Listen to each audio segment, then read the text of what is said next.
¿Estamos ok con eso? Sí. Sí, está grabando. Bueno, comienzo de nuevo para el video. Un saludo para todos y todas, los participantes y las participantes, y los y las panelistas.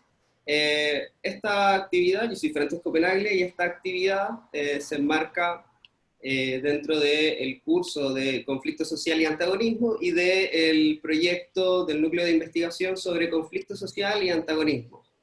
Entonces, antes de presentar a los y las expositoras del día de hoy, quisiera hacer una breve introducción de qué viene este núcleo y las temáticas que aborda y por qué conflicto social y capitalismo, en definitiva. Y la verdad es que, sin ponerme sociólogo, tampoco en mi campo disciplinar, pero como fenómeno o lente de aproximación a la realidad, y con esto también hago un guiño a quienes estudian conflicto social y están en el curso, tenemos como teóricamente o epistémicamente algunos tipos de aproximación como bastante clásicos. Si uno toma como la herencia weberiana, uno podría decir, bueno, hay una aproximación, un lente a la realidad en partes, esferas, política, económica, cultural, ética, etcétera. Ese sería el aporte weberiano, y además un individualismo metodológico. Es decir, partimos de cómo el individuo interactúa y va construyendo ciertos fenómenos. La otra gran como matriz podría ser uno, decir, bueno, el estructural funcionalismo. Durkheim, Parsons, bueno, ellos se aproximan a la realidad desde una visión holista, con estas tesis organicistas, digamos, donde la sociedad es como un todo, con órganos y partes que cumplen una función, y dentro de esa función, bueno, el conflicto social cumple una función para mostrar elementos que podrían eventualmente derivar en un problema mayor, en una anomia del sistema, etc. Desde sitúa el proyecto y de donde sitúa en lo particular el marxismo, con sus distintas y variadas expresiones, comenzaríamos desde una visión de totalidad, de integración de los distintos planos, una lectura de base material, centrada en el capitalismo, desde la modernidad, y desde una realidad, a diferencia de que la totalidad social o esa mayor está permanentemente en conflicto. Y esto genera una serie de problemas y desafíos y preguntas. ¿Cómo articulamos tantos niveles de abstracción distintos en un análisis que nos permita interpretar el conflicto social? ¿Cómo pasamos de leer el capital, las leyes, su funcionamiento, contradicciones, teoría del valor, luego el capitalismo, la modernidad, a comprender los distintos fenómenos políticos, sociales y culturales, e incluso los comportamientos grupales y hasta individuales, es un gran problema, porque entre medio de capital a comportamiento tenemos una serie de mediaciones que generan distintos lentes, aproximaciones e interrogantes. Y desafíos para quienes eligen tomar este tipo de aproximaciones a la realidad. Y ahí tenemos una serie de debates clásicos dentro de, por ejemplo, el marxismo céntrico europeo, insisto, céntrico europeo, porque es relevante recalcar eso.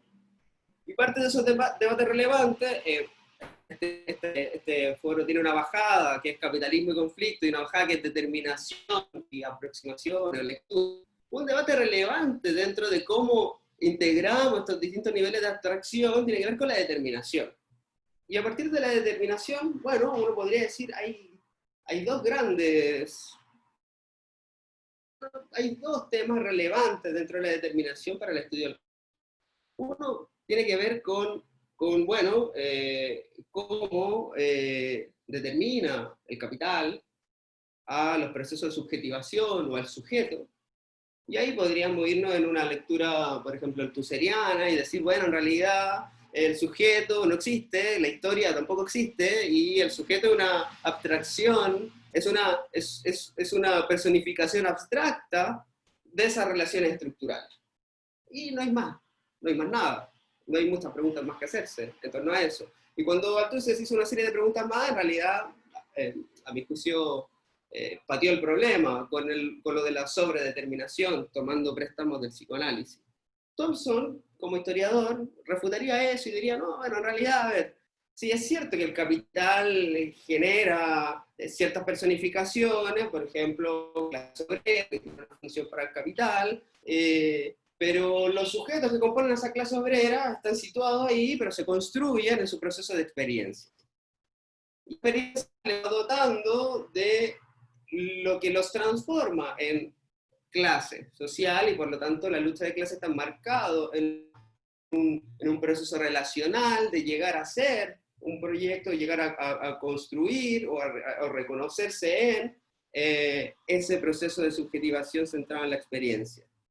Respecto al Estado, también podríamos decir que la determinación es algo central, y por añadidura la política. Podríamos tener una lectura, por ejemplo, restrictiva de Lenin y decir, bueno, el Estado es el instrumento de opresión de la burguesía, como un ente compacto y cerrado, o bien, estoy extremando los argumentos solo para mostrar que hay distintos caminos y diversos caminos, o bien espacio con grado de autonomía, con mediaciones y en disputa, como sugerirían Gramsci, o Pulanza, o autores como Bob Dissos, con el enfoque estratégico nacional y otros tantos. De eso se desprenden una serie de discusiones sobre cómo entender las clases en una perspectiva sociológica o una perspectiva subjetivista, que también abre la puerta al marxismo culturalista y a otras expresiones del marxismo. Cómo situar al individuo en estos distintos planos de abstracción, de algunos marxistas, por ejemplo, del marxismo analítico,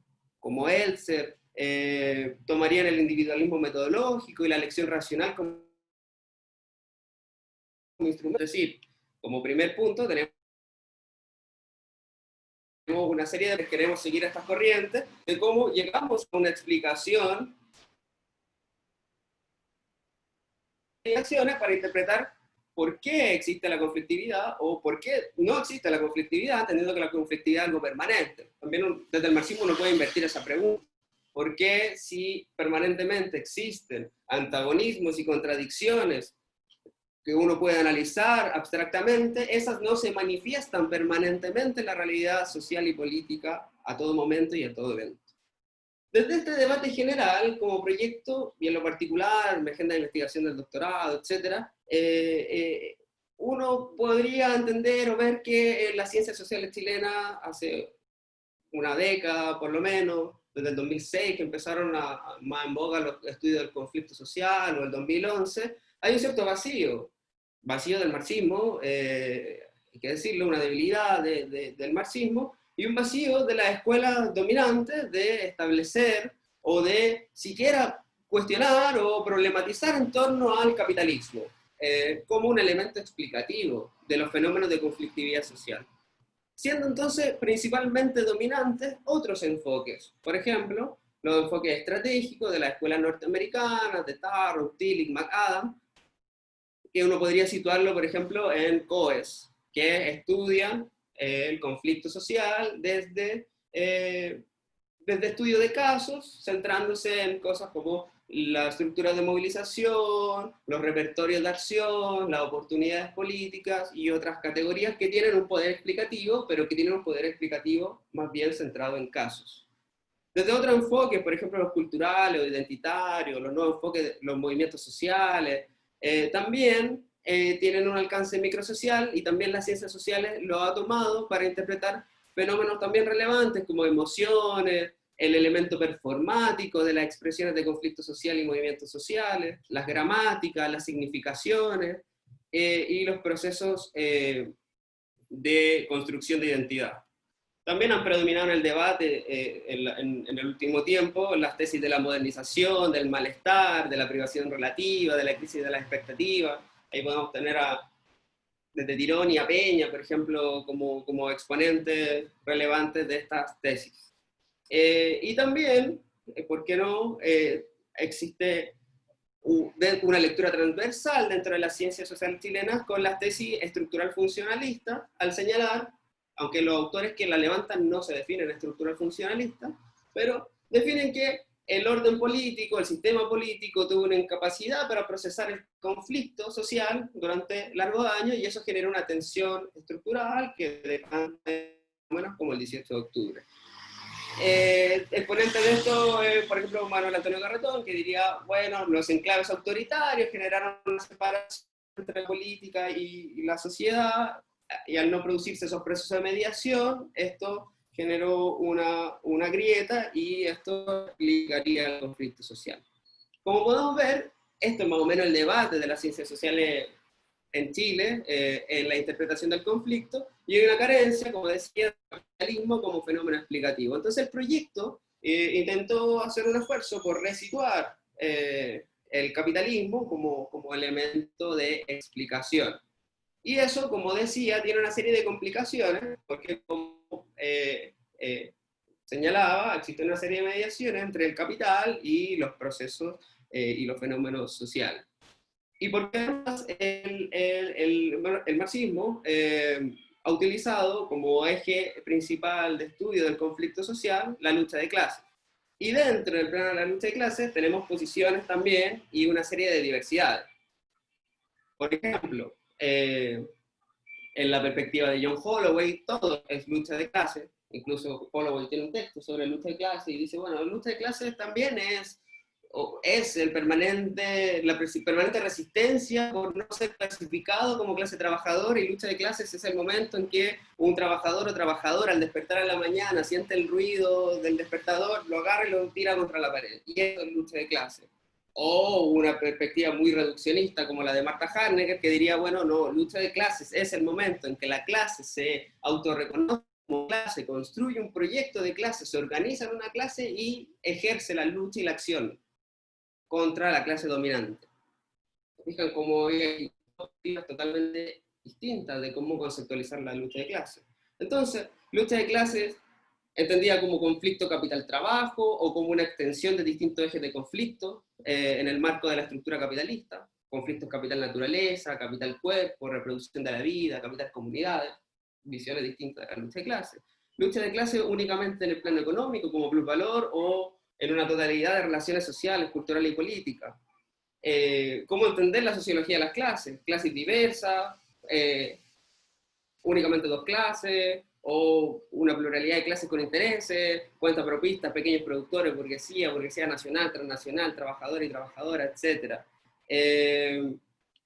Todas las lecturas que pueden hacer de los intereses de las clases, del capital en el plano hegemónico, los distintos estadios que puedan tener la lucha de clases, los procesos organizativos, la construcción discursiva, los espacios de enfrentamiento, las manifestaciones simbólicas de las clases y del conflicto social, los procesos de subjetivación, los procesos políticos que consolidan, transforman, procesan, integran, cooptan los espacios de lucha.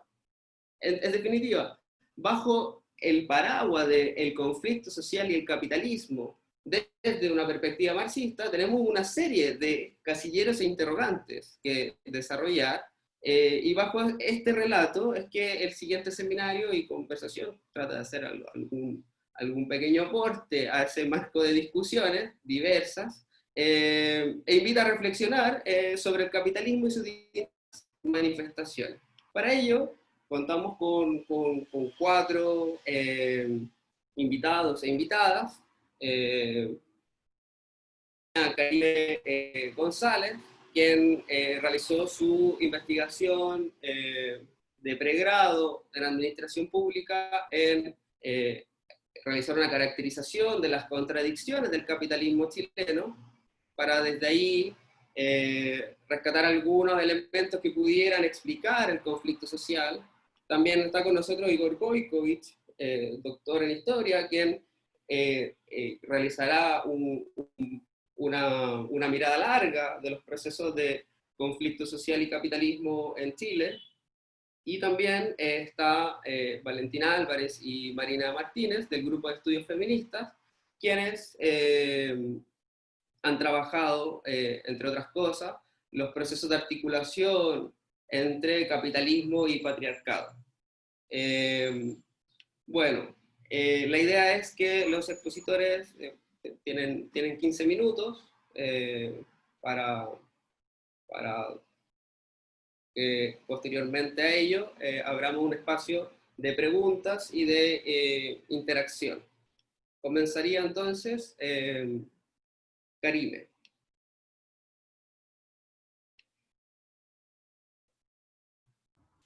Hola a todas, todos, todes. Estoy tratando de compartir la pantalla, entonces me cuesta un poquito esto. Me tienen que autorizar para compartir pantalla. Ya, al tiro. ¿Dónde estás, Karima?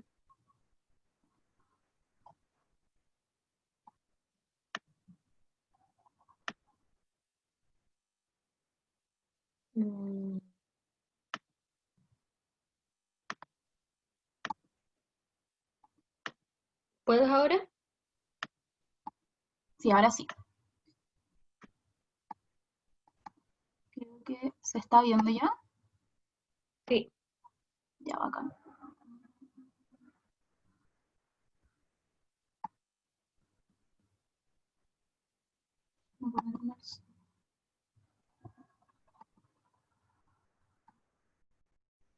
Detuve un poco el video porque si no el internet se me...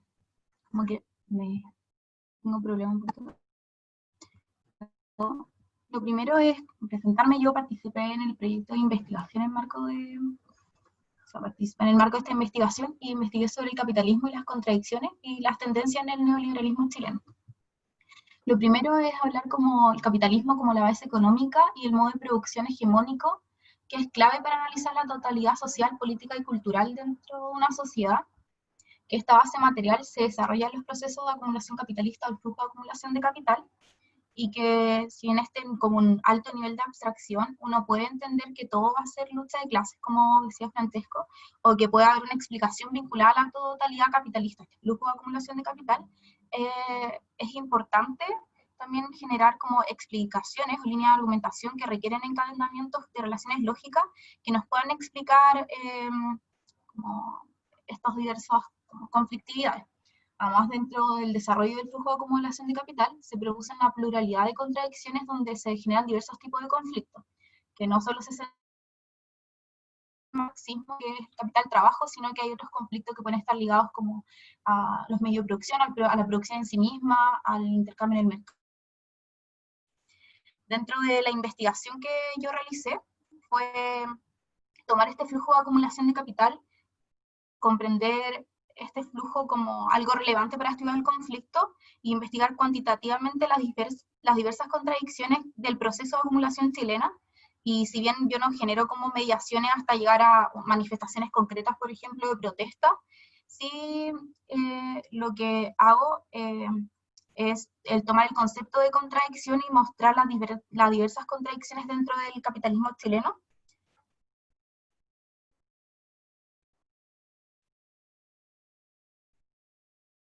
Debido a que estas son temáticas que se van repitiendo y se generan permanentemente en Chile. Entonces acá, en primer lugar, es importante también destacar la relación entre el capital y el Estado capitalista, que siempre va a tener un rol central, donde el Estado capitalista va a generar un rol central para generar las condiciones para que el capitalismo se pueda desarrollar por medio de leyes, regulaciones que resguarden el derecho a la propiedad privada, que es un elemento propio del capitalismo. O sea, el capitalismo no puede existir sin la propiedad privada y sin la generación de un Estado capitalista que resguarde este. Lo primero es generar una caracterización del modelo chileno y los ejes de contradicción. Bueno, el modelo chileno se caracteriza por ser un modelo primario, extractivo, exportador, que se centra en la extracción de recursos naturales, que se sustenta en el capital comercial y financiero en base a deuda, y que además existe una fusión del capital financiero, comercial y productivo, en el caso chileno extractivo, en grandes grupos económicos que están sustentados en 4 ejes de contradicción que establecí. También la expansión extractiva, flexibilización y fragmentación laboral, y la concentración y centralización de grandes grupos económicos. El primer eje de contradicción tiene que ver con los cercamientos, son estos nuevos procesos de mercantilización del capital, donde cercan nuevas esferas de la vida, que es con el fin del capital de mantener su tasa de acumulación, En el caso chileno esto se puede ver con la modificación del patrón de acumulación en los años 80, donde se pasa a un estado de bienestar, a un estado con un enfoque subsidiario, donde se privatizan derechos, se focaliza el gasto público bajo este paradigma neoliberal de estado mínimo. Bajo esto se mercantilizan derechos sociales como es la educación, la previsión social y la salud. Ejemplos que podemos ver de este acercamiento en estos tres derechos sociales que han sido mercantilizados, en primer lugar, es la educación. Cómo se crea un sistema que se basa en la competencia con la idea de un mercado educativo, donde concreto es la creación del CAE como propulsor de la concentración de la deuda estudiantil. En el caso del CAE, este se crea bajo el argumento presupuestarias que posee el Estado y la necesidad de la banca para generar el acceso de estudiantes, ¿no?, a este mercado educativo. Bueno, esta creación del CAE generó alta población endeudada y ganancias para grandes grupos económicos. Esto se puede observar en que 3 bancos, por ejemplo, se adjudican el 90% de los créditos del CAE y que el 90% de los deudores estudiantiles se explican por el crédito del Estado. En el ámbito de previsión social, en el régimen de dictadura militar, se pasa a un sistema de capitalización individual, que está gestionado por la administradora de fondos de pensiones, que tienen como fin aumentar el ahorro y generar utilidades para sí, y que no han obtenido los resultados de rentabilidad que se esperaban. Y esto se puede evidenciar, y lo vemos hoy, donde vemos las pensiones pagadas son por debajo del sueldo mínimo, y que además ha generado que estas administradoras de fondos de pensiones pueden invertir dentro del territorio nacional y además en el extranjero, donde donde la inversión en sus fondos se concentran solo en 10 bancos, donde lidera el Banco Chile, Santander y Scotiabank. Además, el otro ejemplo que quería mostrar en el ámbito de salud, cómo se crea un sistema mixto de salud que se basa en la lógica de responsabilidad individual y la libertad de elección, donde la decisión a qué sistema las personas pueden acceder está relegada a la capacidad de pago de ellos. Sin embargo, esta capacidad de pago, aunque no es súper, que las ISAPRES generan discriminación por capacidad de pago, sexo, edad y los riesgos de enfermarse que poseen las personas, generando que el 80% de las personas estén en el área en FONASA, que es el sistema público de salud, generando atochamiento de esta por los bajos ingresos también que tiene FONASA y el alto gasto que posee este sistema. Bueno, el segundo eje de contradicción que establezco tiene que ver con la expansión extractiva, y lo primero es como destacar cómo la inserción del capitalismo en los territorios no solo afecta, no solo genera daños medioambientales, sino que también genera daños sociales, socioambientales, donde genera el despojo de las comunidades donde se inserta esta producción y genera también enfermedades para las personas que están expuestas a altos niveles de contaminación. Aquí puse algunas cifras del Observatorio de Conflicto del INDH, que observa un total de 116 conflictos que están latentes actualmente, y donde el 32% aproximadamente de estos conflictos se concentran en territorios indígenas. Como algunos ejemplos igual de esto, vemos como, por ejemplo, la industria forestal, primero cómo se modifica el patrón en dictadura, donde se refuerza el carácter extractivista, por medio del decreto ley 701, donde se subsidia el monocultivo, y empresas son subvencionadas por el Estado para plantar eucalipto en zonas también que son zonas ancestrales, generando también conflictos dentro de territorios indígenas. Y además, vemos en el sector minero, por ejemplo, cómo se desnacionaliza la minería, generando el ingreso de capitales extranjeros a este rubro, que además genera su producción, altos consumos de agua en su actividad, y también se liga a los conflictos hídricos que existen dentro del país debido a la privatización del agua, y destacar también que Chile es el único país del mundo donde el agua está privatizada. También la generación de zonas de sacrificio, y también la ley de pesca, donde 7 familias son dueñas del negocio del mar dentro del país. También es importante destacar dentro de esta área cómo estas empresas que están detrás de todos estos sectores han incurrido en el financiamiento irregular de la política. O sea, como que no solo tienen poder económico dentro del país, sino también generan poder político. El tercer eje de contradicción es la flexibilidad y fragmentación laboral, donde el capitalismo en su tendencia al beneficio necesita un mercado que sea flexible y segmentado, con el fin de disminuir los riesgos de que la circulación de capital se vea como en riesgo. Entonces, por tanto, necesita que los trabajadores no posean una organización tan fuerte para que, por ejemplo, vayan a una huelga y el capital no pueda seguir teniendo beneficios. Por tanto, necesitan como esta masa de trabajadores que esté fragmentada y poco organizada. Bueno, esto en Chile lo podemos ver con el Plan Laboral de 1979, que es un plan que se crea en dictadura, y que si bien ha tenido diversas modificaciones, mantiene sus pilares fundamentales, que son de flexibilización del mercado laboral, la despolitización y la fragmentación sindical, que debilita el poder de los sindicatos. En cuanto a la flexibilidad laboral, la podemos ver en diversas normativas, como por ejemplo los contratos part-time, la multifuncionalidad, la terciarización del empleo, entre otras cosas, lo que elimina trabas para despedir y contratar trabajadores, generando precarización laboral. Aquí hay algunos datos, por ejemplo, que el 50% de los trabajadores perciben sueldos por debajo de los 400.000 pesos, considerando que la línea de la pobreza es de 430.000 aproximadamente. Podemos ver que el 50% de los trabajadores formales viven por debajo de la línea de la pobreza, lo que ha generado que el 70% de los hogares dentro del territorio se encuentren endeudados, debido a que es la única forma de poder subsistir por medio de la deuda. También esta flexibilidad impacta las tasas de sindicalización.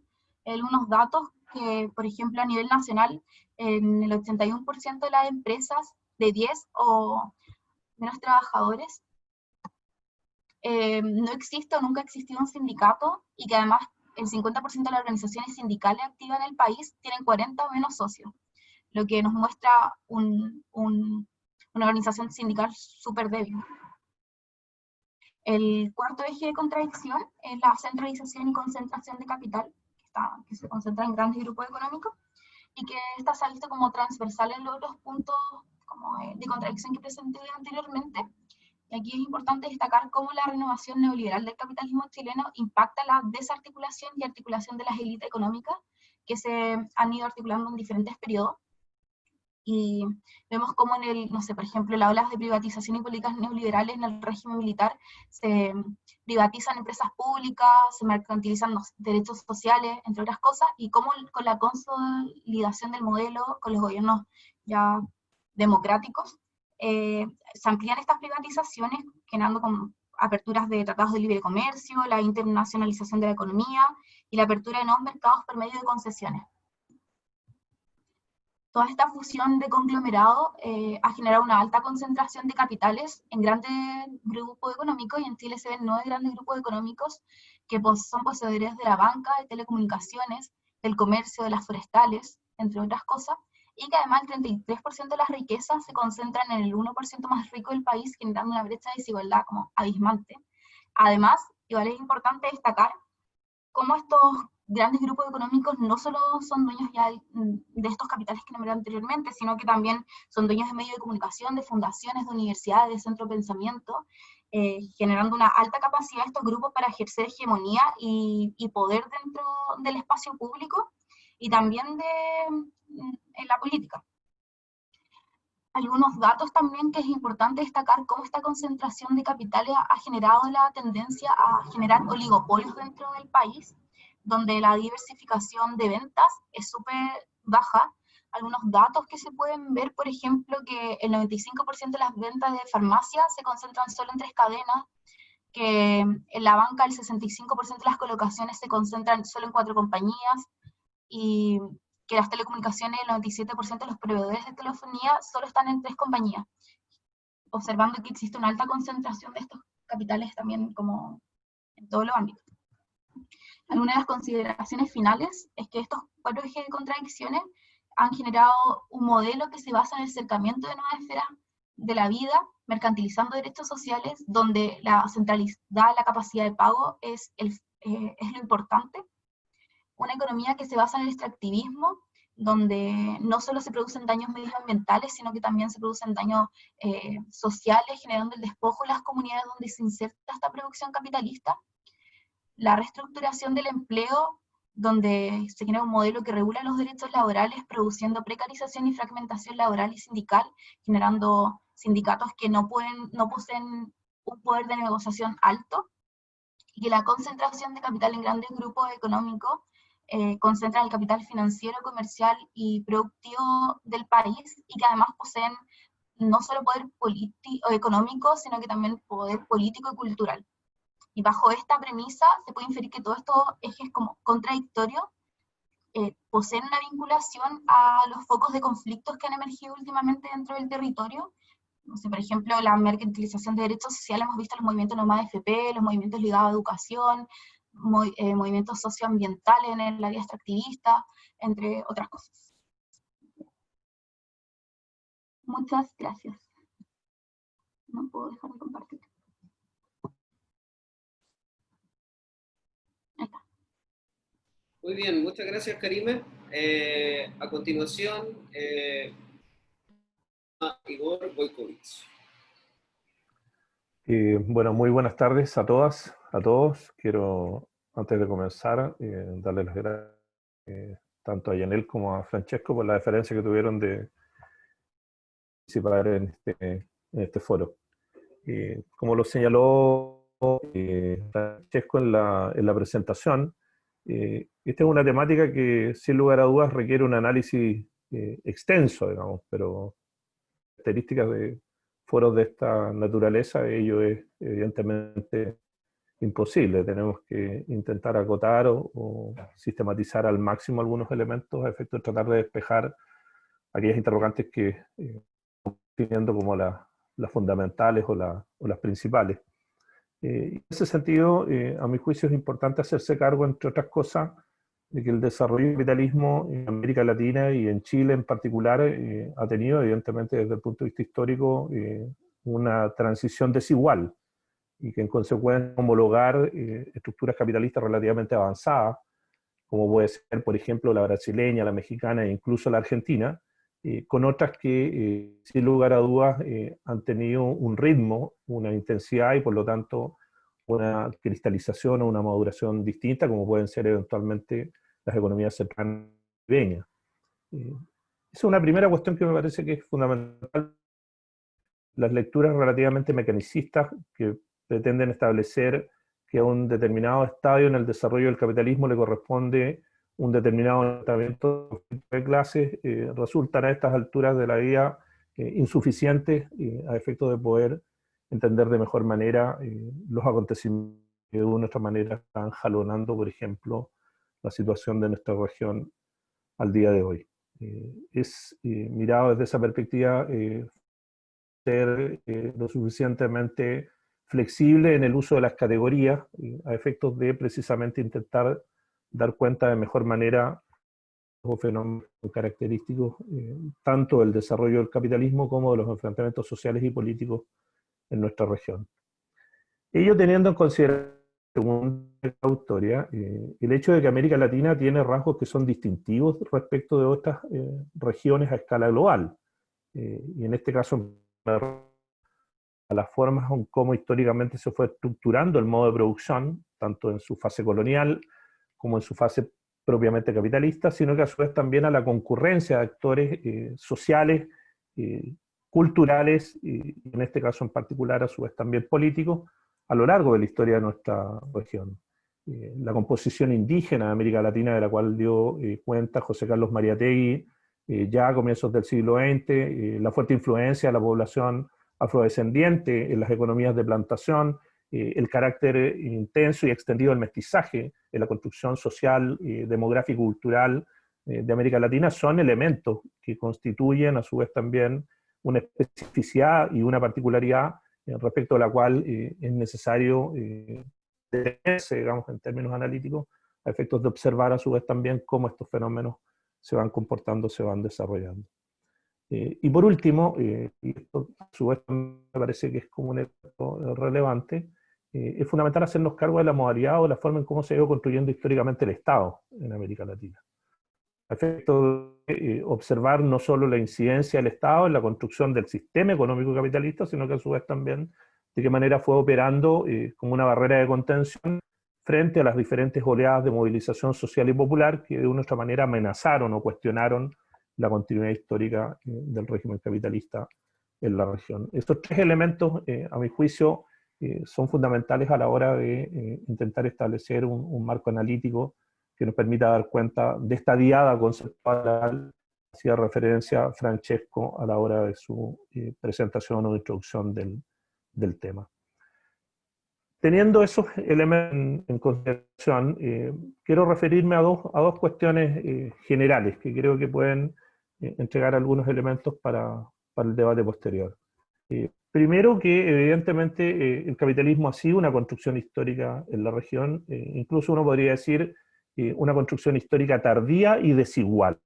Y en cuanto a tal, uno podría reconocer u observar fases en la construcción del capitalismo en la región.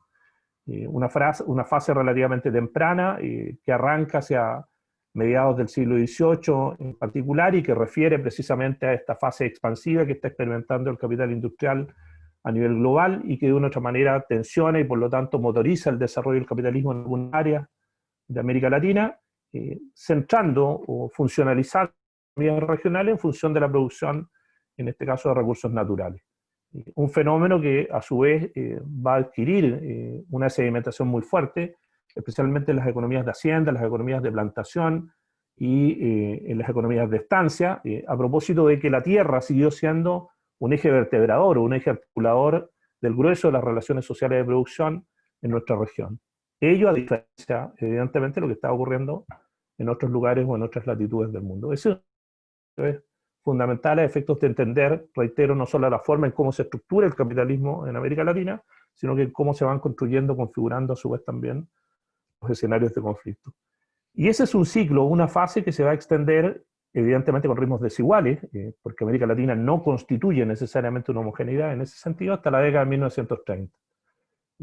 A partir de la década de 1930 asistimos a un escenario de naturaleza distinta, evidentemente condicionado por lo que fue la crisis y recesión económica de esa década, la crisis de la década de los 30, que incidió de manera significativa en un creciente grado de participación del Estado en la administración de la política económica e incluso, a propósito de la nacionalización de los hidrocarburos en México a mediados de la década de 1930, en un creciente grado de participación del Estado en la dirección de la política económica. Y eso, a su vez, fuertemente relacionado con una del conflicto político, donde la institucionalidad alcanzó un grado cada vez mayor. Con esto no pretendo decir que el conflicto social y político se desarrolló al interior de la institucionalidad, una parte importante de la misma operó en ese código o en esa clave. Y en este punto me parece relevante establecer dos cosas. A partir de ello, a mi juicio, no se puede leer la existencia de un estado de bienestar en América Latina, a efectos de que esa que era necesariamente desde un contexto, un escenario de características visibles o distintas, tanto en Europa Occidental como en Estados Unidos, no se expresa ni se manifiesta ampliamente en América Latina, sino que sobre la base de actores sociales fuertemente organizados, con un alto grado, en este caso, de vinculación con el aparato político. Y es básicamente los movimientos obreros que han venido alcanzando hasta ese momento un grado relativamente de articulación. El grueso de los trabajadores rurales, por ejemplo, hasta fines de la década de los 50, incluso hasta comienzos de la década de los 60, están al margen de esto como el estado de bienestar. Por lo tanto, a mi juicio, reitero, el estado de bienestar fue más bien una aspiración, pero no necesariamente una materialización en nuestra región. Y un segundo a tener en consideración, a propósito de lo anterior, el hecho de que la legislación que el Estado adoptó una parte, incorporó una parte relevante de esas demandas que provenían precisamente de esos actores con un mayor grado de organización y desarrollo con la política. No obstante, a su vez también continuó operando de manera sistemática y regular, haciendo uso del recurso de la represión como forma del orden público y por lo tanto de la gobernabilidad. El fenómeno de las dictaduras, en consecuencia, no es un fenómeno que uno puede centralizar única y exclusivamente lo que se conoce como la dictadura de seguridad nacional, sino que muy por el contrario, el fenómeno dictatorial es un fenómeno que acompaña permanentemente la historia de América Latina, o en otras circunstancias, por ejemplo, sin necesidad de dictaduras militares, gobiernos civiles recorriendo sistemáticamente la represión como forma de control social y político. De manera tal que la presente incidencia del Estado, en este caso en la administración del capitalismo desde el punto de vista económico, tiene como correlato el desarrollo en términos históricos de el recurso a la institucionalidad o el recurso a la represión como una forma a través de la cual se generan las condiciones para un mejor, precisamente, proceso de acumulación por parte del capitalismo. Y en ese sentido, y con esto reitero, lo que me interesa es enfatizar cierto no analítico en torno a ejes históricos particulares, que los golpes de Estado que se inauguran en Brasil en 1964, que continúa en Bolivia en 1971, luego se proyectan a Chile y en 1973, y se cierra, digamos, con el golpe de Estado, en este caso de Argentina, de 1976, si bien responden, por una parte, al desarrollo de los movimientos populares y particularmente los movimientos revolucionarios, habían venido con fines de la década de 1950 en adelante, desafío que la estabilidad sobre la cual había venido descansando el proceso de acumulación capitalista, no es menos efectivo que esos golpes de Estado a su vez vienen a contribuir a lo que podríamos denominar como un proceso de reestructuración del capitalismo a escala regional. Los golpes de Estado en ese sentido no solamente eliminan la amenaza comunista en sentido estricto, más allá de que esa va a ser una de sus expresiones más visibles, sino que generan las condiciones políticas, sociales, a propósito de lo que señaló hace un rato atrás Karime, a efectos de poder proceso de reestructuración general, digamos, de las bases sobre las cuales se había venido construyendo y sobre las cuales había venido entrando en crisis el capitalismo hacia la década de 1970. De manera tal que estos procesos que nosotros reconocemos o observamos, en especial a partir de la 1970, que en el caso de Chile aparecen como una suerte de laboratorio, digamos, de carácter más general, son los que de una u otra manera anuncian o advienen, como dirían los religiosos, digamos, un mundo que se habría de configurar o constituir a partir del consenso de Washington de 1908. Es decir, un escenario en el cual los procesos de acumulación capitalista están de una u otra manera enmarcados de acuerdo a las tendencias que definen en su exposición, y que a su vez generan o gestan condiciones sociales y políticas, no solo para la configuración de movimientos sociales, sino que a su vez también para nuevos escenarios y nuevas dinámicas del conflicto social y político. Y ahí me parece que hay un punto de inflexión que es importante. No solamente estamos en presencia de la irrupción de nuevas expresiones del conflicto, que no necesariamente visibilizan o diluyen el conflicto de clases, a mi juicio, como en su introducción, sino que reportan otras expresiones y manifestaciones al conflicto de clases, donde, en definitiva, por ejemplo, los fenómenos étnicos o los conflictos en torno a la relación entre el capital y el medio ambiente comienzan también importante grado de centralidad desde el punto de vista político. La gran disyuntiva, a mi juicio, el gran problema epistemológico, digamos, es qué lugar le corresponde a la institucionalidad hoy día. Entre otras cosas, a propósito del acuerdo del 15 de noviembre del 2019 y del plebiscito del 25 de octubre.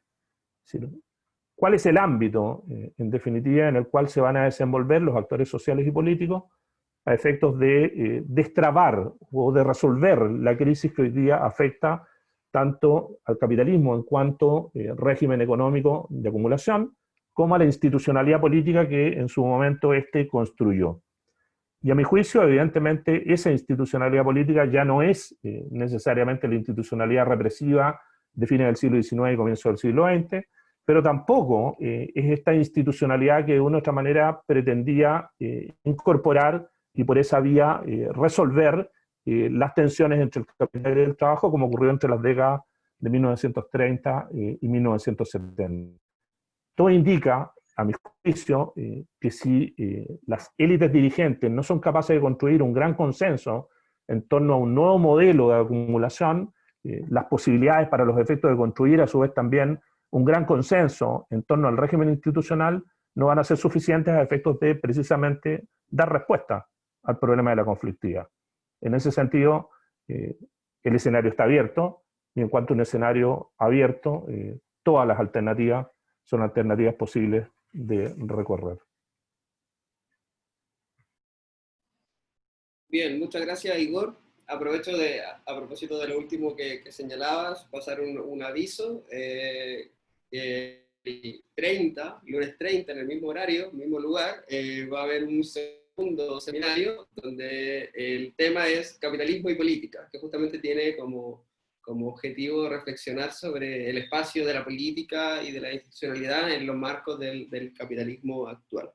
Así que me vino muy bien tu cierre como para dar el aviso y extender la invitación desde ya.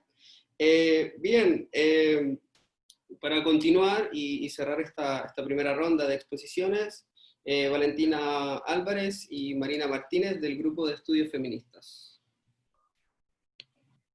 Sí, para comenzar, agradecer la invitación, ¿verdad?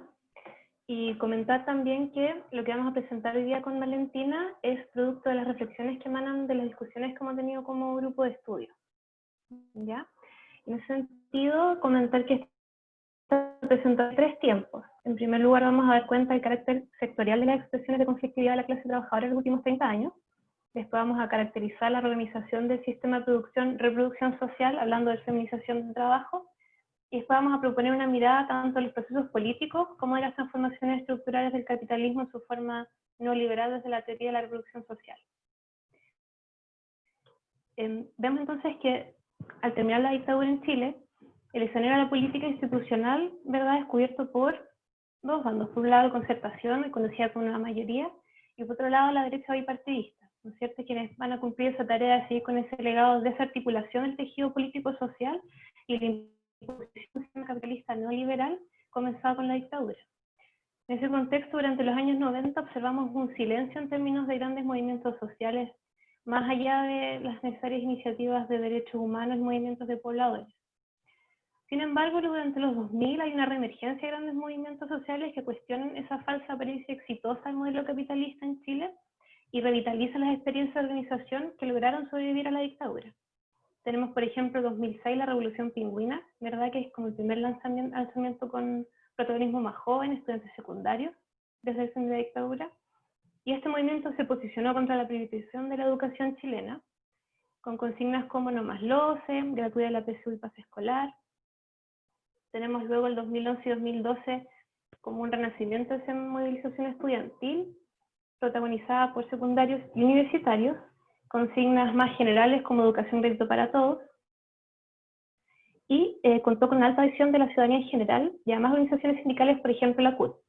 Además de esos años tenemos un fenómeno, porque estas movilizaciones estudiantiles fueron a lo largo de todo Chile, ¿verdad? Pero además de esos años tenemos movilizaciones o alzamientos específicos a ciertas regiones, por ejemplo en Magallanes, donde se constituyó una asamblea ciudadana contra las alzas de los combustibles, y el 2012 en Aysén, que tiene un carácter más sindical, ¿no es cierto?, con un petitorio relacionado con los costos de vida de la región y la regionalización de los recursos. Entonces vemos que se sigue ahí una lógica más regionalista o territorial. Con eso entonces vemos que los movimientos estudiantiles, y aquí incluimos el 2006 y el 2011, aparecen como especialmente importantes porque centran la juventud como sujeto político, y se comienza a identificar un modelo que estaría como a la base de esas injusticias. Y en este sentido, las movilizaciones hasta ese momento siguen una lógica sectorial. Se observan las consignas y demandas que el horizonte y por lo tanto la potencia de los movimientos está dibujado por la realidad propia de cada sector o territorio, entonces ofreciendo una mirada quizás un poco parcial de la realidad. Como se observa también en los ejemplos, hay una concomitancia temporal en varios casos, como decíamos en 2011-2012, ¿verdad? Pero no se logró una articulación entre los movimientos. Existe sí este fenómeno de las demandas, por ejemplo, en 2011 con el apoyo de la CUT y los portuarios, pero en una apropiación y articulación desde la que se pueda extender esta idea de un pensador de esas precariedades. Por eso también que las movilizaciones del 2011-2012, porque se observa que al tiempo que se construyen esas adherencias y alianzas, aparece esa primera ampliación de las demandas. Se incluyen en las, por ejemplo, de las universidades demandas en pro de los trabajadores. Sin ir más lejos, la Universidad Alberto Hurtado durante el 2011-2012, dentro del petitorio se exigía al final subcontrato de los y las trabajadoras de la universidad. Entonces, en ese sentido, se atijan los primeros intentos de articulación de respuesta contra la opresión. Así vemos también que en esa época se arman las primeras secretarías de género en varias universidades del país. Esto entonces nos lleva a mirar como este segundo momento de movimientos que está más teñido como por colores verde-morados, ¿no es cierto? En ese sentido, Chile tiene una larga historia de organización feminista y de movimientos de mujeres en la clase trabajadora. Esta historia no siempre ha sido visibilizada al ojo público, de tensiones y rupturas. Durante y después de la dictadura, una parte importante se ocupó de la lucha por los derechos humanos y la democracia en el país y en la casa, ¿no es cierto? Durante los años 90 esta organización se comienza a institucionalizar. Entonces se traduce en las discusiones contra la violencia político-sexual que hay en dictadura en políticas en general. Y ahí existe una ruptura del movimiento, especialmente en el año 96, y se crean como estas dos corrientes entre feminismo institucional versus no institucional. Después de eso, el feminismo se da cuenta que no basta con abarcar la violencia desde lo institucional o siguiendo esas lógicas capitalistas, como dentro de ese marco capitalista. Sin lograr esto, y ahí nacen alternativas de disputa y disrupción. Es decir, ya no están definidas por institucional o antiinstitucional. Una repetición para la república del movimiento feminista, con una popularización de las demandas relacionadas con derechos sexuales y reproductivos y contra la violencia de género en general. Y aquí hay algunos hitos bien importantes. Por ejemplo, en 2013, en la Marcha por la Libertad de Decir, que fue el 25 de julio, queremos destacar esta marcha porque en general para esa fecha asistían centenares de personas, pero ese año, el 2013, hay una discusión si entre 3.000 y 10.000 personas.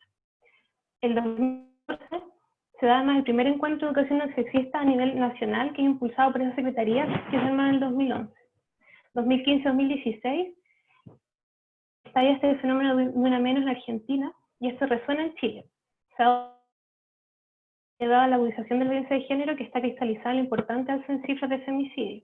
En 2017 se alcanza esa ley, ¿no es cierto?, el aborto en tres causales con todos los peros que eso trajo, y el 2018 es un año como bien especial, porque aparece la coordinadora feminista 8 de marzo que se posiciona contra la precarización de la total y se plantea la idea de huelga general feminista.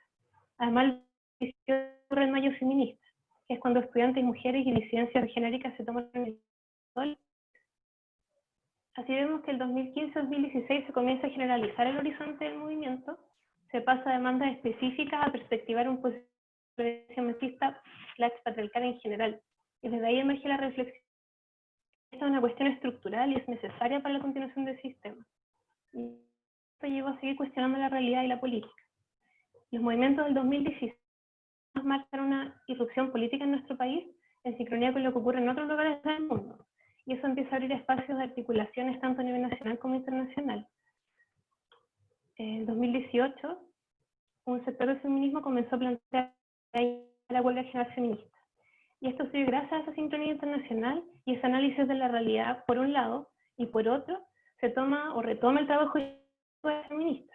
Se reivindican estos hitos planteados por ese feminismo histórico, democracia, y esto ayuda como a perspectivar entonces que históricamente el feminismo se explaya en un antisistema. Y en ese sentido se reivindica con más fuerza el 8 de marzo como Día de la Trabajadora, desde la idea de huelga general feminista. Se reivindica la huelga como forma de lucha de la clase trabajadora y se comienza a urdir como ese entramado de precarización. El gesto de esa reapropiación de la historia no es solo el feminismo histórico, también es la lucha de la clase. Y con eso también se plantean algunas preguntas, por la precarización de la vida, por qué huelga general feminista y qué elementos dibujan esa clase de trabajo. Yo voy a continuar acá con lo que dijo mi compañera Marina. Digamos, como caracterizar un poco también qué significa causa de esta precarización de la vida, ¿no?, de la que habla el movimiento feminista. En particular nos referíamos a este proceso de una reorganización, ¿no?, cuando se habla del paso de un capitalismo desarrollista, ¿no?, a un capitalismo de corte neoliberal. Hablamos de la reorganización de los sistemas de producción y reproducción social, ¿no?, y que van a dar cuenta de una feminización del trabajo, la cual formación multidimensional, ¿no? Y nos interesa hacer énfasis en los distintos de lo que esta trae. Una de ellas es condiciones laborales y contractuales, ¿no?, que harto de eso Karime, ¿no? El capitalismo desarrollista se caracterizaba, por lo menos aspiraba, y eso también lo dejó súper claro Igor, aspiraba, digamos, a que mayores sectores de la población aspiraran estables, durables, con ciertos niveles de protección social. El trabajador estable en una industria, en otra, y otra figura, ¿no?, y que tenía que ver con esta idea de padre de familia.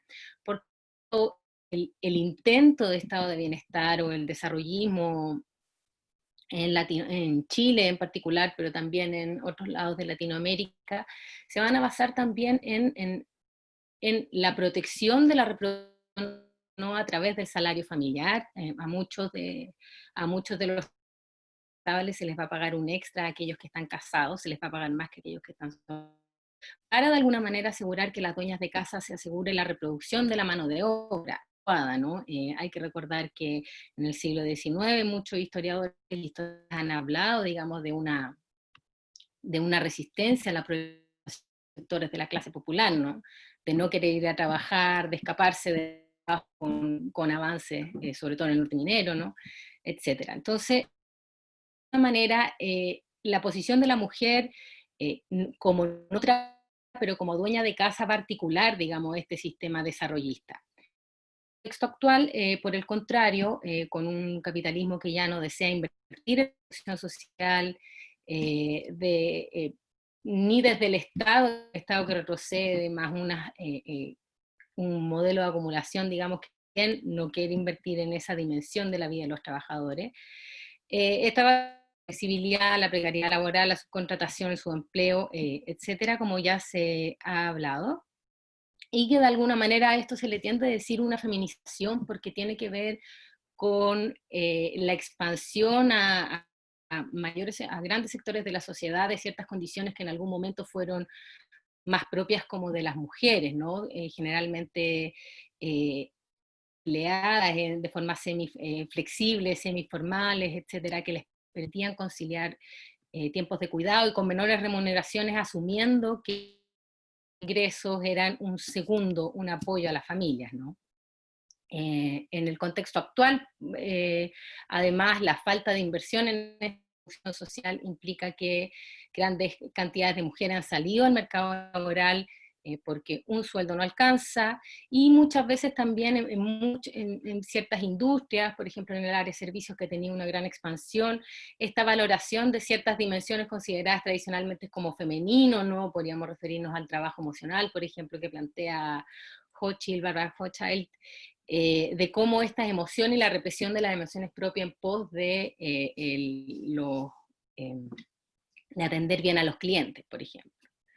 Toda esta estructura, esta feminización, digamos, del trabajo, ha, por supuesto, tenido como consecuencia una precarización de las condiciones de vida, con salarios y beneficios que están por debajo de las necesidades de la familia, endeudamiento, que llevan a la intensificación del trabajo doméstico, ¿cierto?, para suplir ciertos costos, sobre todo en los momentos de crisis, como ahora, en el caso del COVID, pero también una mercantilización y precarización creciente de las labores de cuidados que son llevadas a cabo por cuerpos feminizados y racializados, ¿no? Generando cadenas globales, digamos, de cuidado, de mujeres de otros países para hacer labores que quizá otras mujeres no a trabajar. Teniendo en cuenta como esta postura como más política, ¿no? Y por otro lado esta postura, esta perspectiva como más económica de la transformación del trabajo, nosotros vamos a proponer que estas transformaciones estructurales del liberalismo liberal pueden ser vistas de lo que se llama la teoría de la reproducción social. Esta nos va a permitir comprender la forma en que la diversidad de las explotaciones y a la reproducción del sistema capitalista en su conjunto, en la medida en que reproduce la mano de obra de una forma particular, y nos va a permitir pensar una acción política con carácter de totalidad, ¿no? La teoría de reproducción social, bueno, hay varias corrientes, nosotros adscribimos a una que no sabemos cuál sería su nombre, ¿cuál es el nombre de nuestra corriente? No sabemos, pero desde esta perspectiva, una perspectiva unitaria, ¿no? Que busca comprender el sistema capitalista no necesariamente como un puro conjunto de leyes económicas o que es como una máquina autónoma, ¿no? Sino que es más bien un orden complejo, que es articulado, un orden que en su núcleo consiste en relaciones de explotación, dominación y alienación. Esas son las palabras de Arruzza. Va a proponer, si pensamos en la relación de patriarcado y capitalismo, va a dar cuenta, ¿no?, de que si bien el patriarcado es una formación social que está anterior al capitalismo, de alguna manera fue importante y necesario en la constitución actual, ¿no? O en la formación del sistema capitalista. Ya Arruzza va a decir, voy a citar, de acuerdo con esta teoría, en los países capitalistas ya no existe un sistema patriarcal que sea autónomo del capitalismo. Las relaciones patriarcales continúan existiendo, pero sin ser parte de un sistema separado. Negar que el patriarcado sea un sistema autónomo bajo el capitalismo no implica negar que la opresión de género realmente exista y que permea tanto las relaciones sociales e interpersonales. Lo que se va a decir es que la familia, en el momento en que se expropia la tierra, ¿no?, a través de los acercamientos de tierra en Europa, pero también por otros procesos que ocurren en Latinoamérica y que las familias se ven deprivadas de la tierra como el medio de producción, la familia campesina va a perder su carácter productivo, ¿ya? Y por tanto se va a tener que proletarizar, va a tener que entrar a trabajar por un salario. Por tanto, la familia va a quedar fuera de lo productivo y se va a quedar como el espacio de lo reproductivo, es decir, del espacio donde se producen los trabajadores, tanto en términos diarios como trabajadores y trabajadoras, ¿no?, tanto en términos diarios como generacionales. Si bien analizamos las instancias como de producción y reproducción como dos momentos, son parte del mismo proceso histórico del mismo proceso, digamos, que llamamos capitalismo, ¿no? La reproducción social la vamos a definir como la forma en que socialmente se organiza el trabajo, que puede ser físico, emocional y mental, y que es sumamente necesario para la reproducción de las personas. Estamos hablando del trabajo doméstico, de la preparación de comida, de la educación, del cuidado de ancianos, de todos aquellos elementos que tienen que ver, por ejemplo, con la sexualidad y la regulación de la sexualidad. Pero también respecto de las condiciones en que éstas tienen lugar. En las condiciones, por ejemplo, si hay vivienda, si vamos a tener salud privada o vamos a tener salud pública.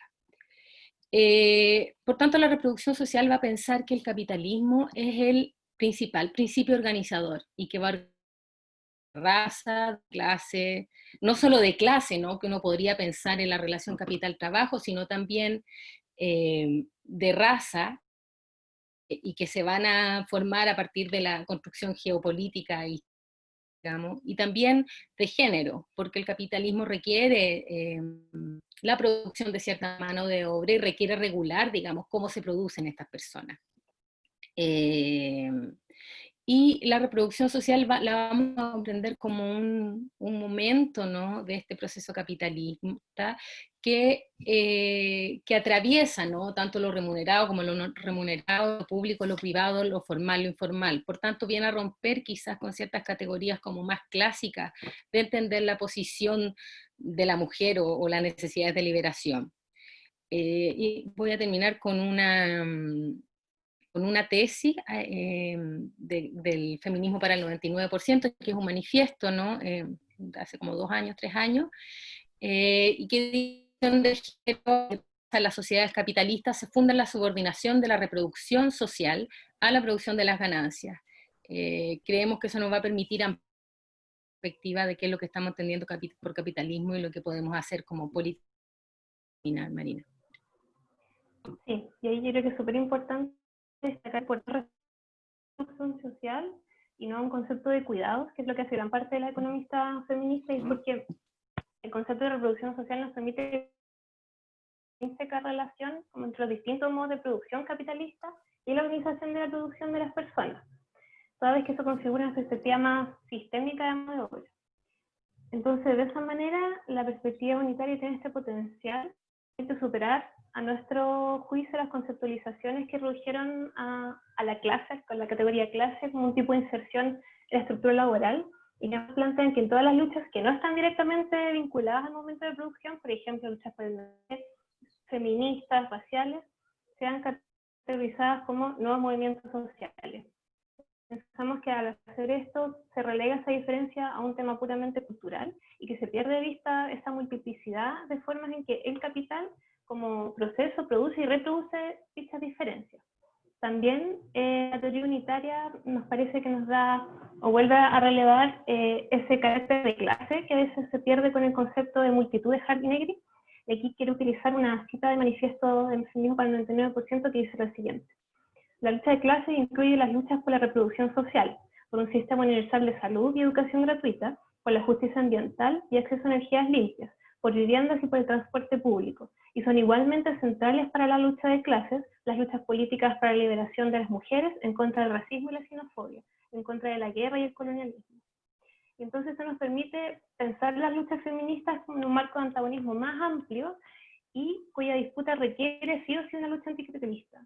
Es decir, cómo nos liberamos las mujeres que para ir a trabajar o estudiar debemos encargar los cuidados de nuestros hijos o otros miembros de nuestra familia, mujeres generalmente racializadas o pobres. Y además, si la opresión de género y raza en las sociedades capitalistas se funda en esa subordinación social a la producción de ganancias, ¿cómo puede el feminismo omitir esas luchas por la reproducción que tienen lugar en los territorios por un ambiente limpio o por mantener formas de reproducción social no priorizadas? Por eso es que hoy el movimiento feminista plantea, por ejemplo, la necesidad de un sistema nacional de cuidados, ¿no es cierto? Para finalizar, también dejar en claro que este no es un ejercicio puramente teórico, sino que trata de articular la teoría y la práctica, y nosotros interpretamos la actual crisis como una crisis de la reproducción social. Entonces, comprender la articulación ampliada del movimiento. Entonces, desde esta perspectiva, hace sentido la profundización y continuación de la aglutinación de esos descontentos en la vida, y entender el proceso que se dio, por ejemplo, desde el 18 de octubre a hoy, desde una óptica unitaria, es comprender que esa revuelta entra en serie junto con todas las revueltas feministas y otras movilizaciones sociales del siglo XXI en Chile, y esta serie es una expresión del proceso de concientización y organización de la clase.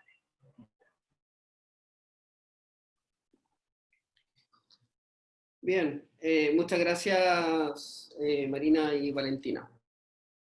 A dar espacio para preguntas dentro de los asistentes. Poner en el chat, pedir la palabra para hacer algún comentario o pregunta.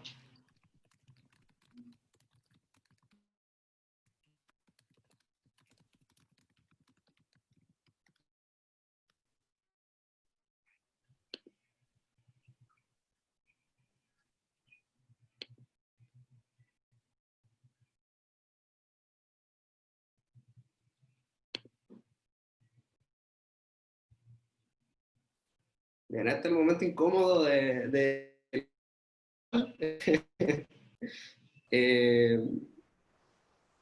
yo tengo alguna pregunta igual, mi rol de moderador y de la conversación. Voy a hacer una pregunta a cada uno. En el caso de Karime, sería bueno quizás comentar cómo tú ves mediación para la comprensión del conflicto social, siendo que no era lo central de tu exposición, estaba centrado en una caracterización del capitalismo y sus contradicciones, pero quizás si pudieras comentar un poco cómo tú ves estas mediaciones para entender fenómenos como el 18 de octubre. En el caso de Igor, hay en algún momento lo escuché en otro evento, hacer una cierta relación, porque la exposición, esta relación entre capitalismo y Estado, y Estado tanto como facilitador del sistema capitalista, pero también como contención de la protesta o del conflicto o de la lucha de clase. Y en ese punto de contención, de los aparatos represivos, etcétera, en algún momento yo te escuché por ahí hacer como una cierta relación entre como evento de conflicto en el siglo XX y la aparición posterior de ciertas normas represivas, como ley de seguridad interior del Estado, o ley antiterrorista, y quizás sería bueno escucharte un poco sobre ello. Y en el caso de Valentina y Marina, estaría bueno, ustedes sacaron un libro recopilatorio que es de las reflexiones degeneradas, capitalismo y reflexiones degeneradas, creo que se llama, o patriarcado, no recuerdo exactamente el título. Pero en ese texto, que por cierto lo recomiendo y en algunos casos lo referencio en algunos de los cursos, aquí hay algunos participantes, se da una discusión sobre, porque ustedes ahora sintetizan en la teoría unitaria, pero en el texto se va mostrando el capitalismo oportunista, etc. Si pudieran brevemente referir a esa tesis y por qué no la elección de ella, que es lo que diferenciaría en esta caracterización un poco de capitalismo y expresiones, ¿qué es lo que diferenciaría esas otras tesis de la opción que ustedes tienen por la unitaria? Y Igor dijo que tenía una pregunta. Aquí nos preguntamos entre todos y ya. Hay una mano arriba también, de Robert. De Roberto, bien. Recopilamos preguntas y después damos ronda de respuestas. Igor y después Roberto. Sí, bueno, yo he seguido un poco el desarrollo de este seminario y de los trabajos que tú en particular has elaborado, Francesco. Me tocó, de hecho, participar en la presentación de uno de tus libros. Y la pregunta que, en cierta forma, se me plantea tiene que ver precisamente con el tópico central del seminario. ¿Por qué plantearse hoy día una reflexión académica y política en relación con esta diada conceptual de capital y conflicto, cuando de una manera una parte importante de lo que ha sido el análisis científico-social que se ha venido instalando tiende a relevar, en este caso, la desafiliación como un elemento fundamental, pero no necesariamente aquellas expresiones o manifestaciones que surgen desde la tensión derivada de la explotación económica, la expoliación comercial u otros fenómenos asociados al desarrollo del capitalismo. ¿Cuál es el sentido de instalar el debate en torno a esta diada?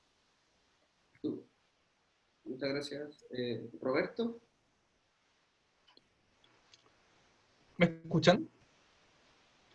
Bueno, lo primero, lo siento mucho, pero para poder colocar la cámara tengo que ocupar mi teléfono y mi teléfono no está habilitado, así que estoy desde el computador sin cámara, lo siento. Así que me tenéis que solo escuchar. Bueno, tengo dos.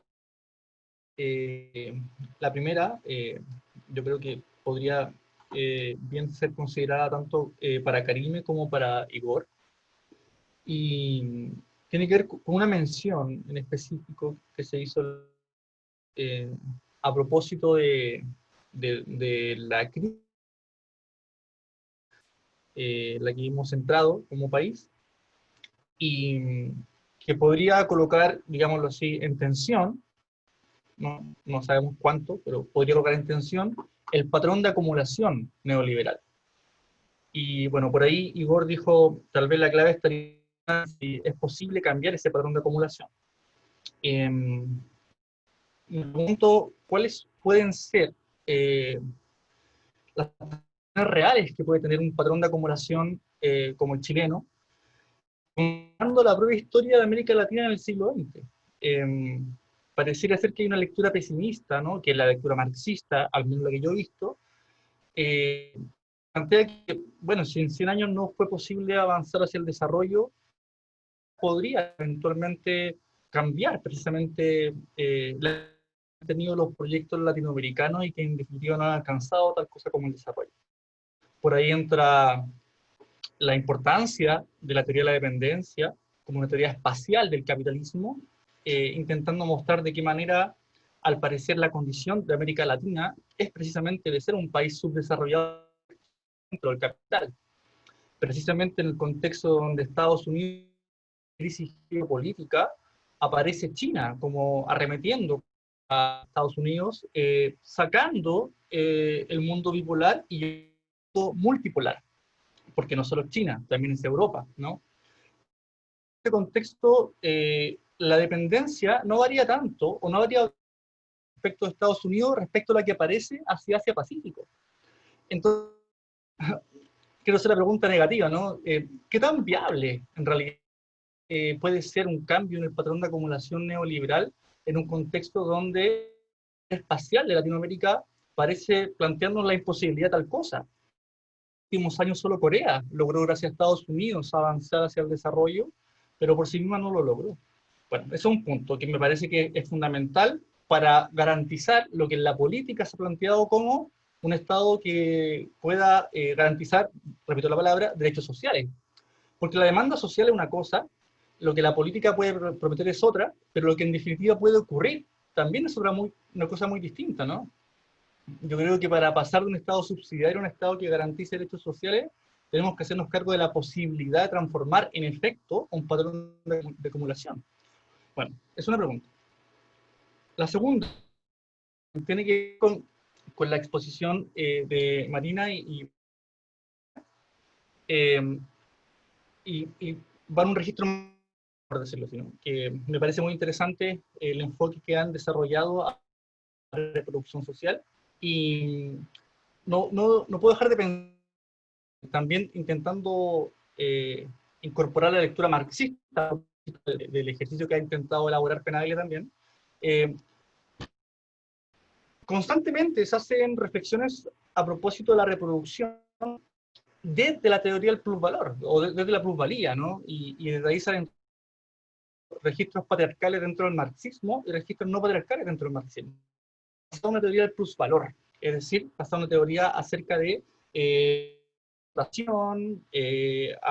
este caso en el siglo XIX, al trabajador particularmente, y se considera a la mujer o a la familia en el ámbito como aquello que permite todas las condiciones para que el trabajador entre a la, ¿no? Entonces, en general el marxismo en economía consideraba que el salario del trabajador ya se incorporaba a la producción de la familia, lo doméstico, por decirlo así. Y el marxismo no ha visto, o no ve, o el marxismo más claro, en definitiva, parece ser que si uno quiere incorporar un registro patriarcal para leerlo patriarcalmente, había que repensar la teoría del plusvalor como una teoría de la reproducción, pareciera ser que no están correctos, ¿no? No sé si me explico tan bien. ¿No? Lo puedo repetir de todas formas. Sí, básicamente la teoría del plusvalor en la lectura del marxismo clásico supone que el salario trabajador permite la reproducción de toda la familia. Entonces en eso incorpora, por ejemplo, la reproducción de la mujer, la reproducción de los niños. Entonces el salario permite en el fondo la reproducción de la clase trabajadora como conjunto. Por eso que en eso, digamos, se basa la reproducción del trabajador cuando Marx está pensando en el siglo XIX y luego cuando se comienza a pensar a comienzos del siglo XX también.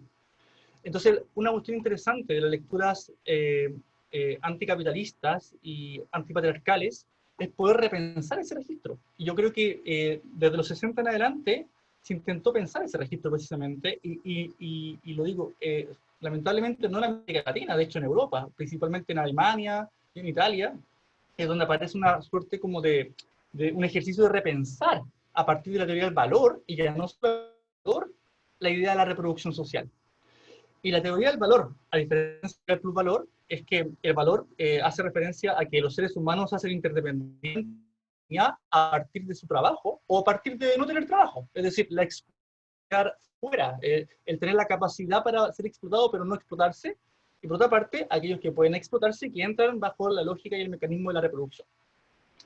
Aquí voy con esto, me parece a mí que una lectura crítica y radical del capitalismo supone una crítica del valor para pensar las relaciones patriarcales y capitalistas, no necesariamente una teoría que se pueda reducir única y exclusivamente al plusvalor, ¿no? Ese es el argumento que estoy intentando armar. Entonces, en eso te pregunto a ustedes, ¿cómo lo ven, no? Si ven que solo se puede pensar desde el registro del plusvalor, que eventualmente se ha hecho, o también se puede pensar desde algo más sustantivo, creo yo que es la condición básica para el plusvalor, que es pensar desde una teoría del valor. Hay autoras, por cierto, que lo han trabajado esto, ¿no? Roswitha Scholz es la más conocida hoy día.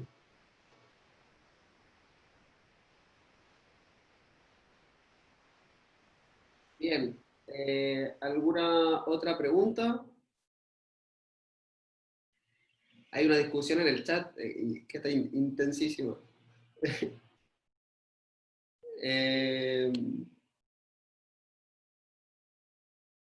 De respuesta, igual si en algún momento a alguien se le ocurre alguna pregunta, puede pedir la palabra. Karime, o comienzo yo. Empezaría yo en realidad para repetir el mismo orden. Bueno, ¿por qué trabajar el registro del capitalismo en el estudio del conflicto social?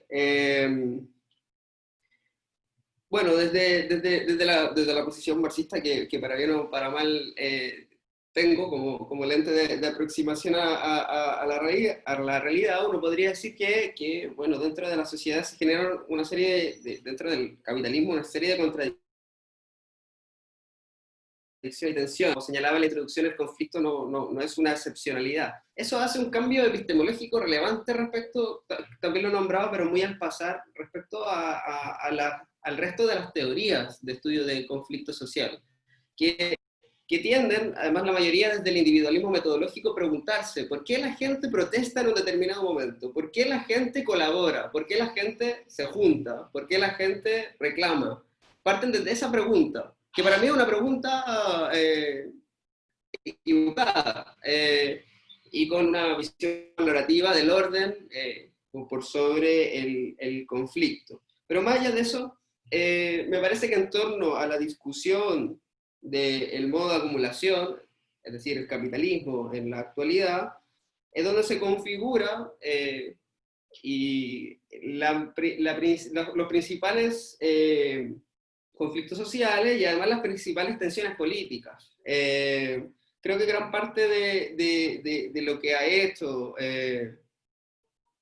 desde los que levantaron el fin de la historia y lo que pasó durante los 90 y comienzos del siglo XX, es desaparecer la discusión sobre el modelo de acumulación, sobre el modelo de desarrollo, sobre la economía política. Y en la desaparición de la economía política nos quedamos cercados en una discusión en donde izquierda y derecha se licúa, las perspectivas revolucionarias desaparecen, Y entonces los debates tienden a ocurrir dentro de un marco reducido de más o menos derechos, más o menos subsidiariedad, más o menos participación política, y eso es lo que en el fondo, a mi juicio, hoy en día está en discusión, o está apareciendo como elemento de discusión, a lo menos en nuestro país y en gran parte de las discusiones de los enfoques críticos. A partir de eso, la discusión sobre qué es el capitalismo, cómo afecta el capitalismo, cómo genera conflicto del capitalismo, es relevante desde una perspectiva también política militante para entender dónde y cómo se sitúa el campo del enfrentamiento y cuáles son los efectos que el conflicto social genera. Uno de los primeros elementos que me permitió aproximarme, y ahí es una mezcla teórico-política, al estudio del conflicto, era visualizar que los efectos porque los marcos normativos, los marcos teóricos de estudio del conflicto analizan distintas cosas como impacto. Para los marcos teóricos enfocados en el discurso, por ejemplo, es relevante, no sé, Mayo 68 no ganó nada, pero es relevante como mecanismo expresivo porque lo político es un campo de avance.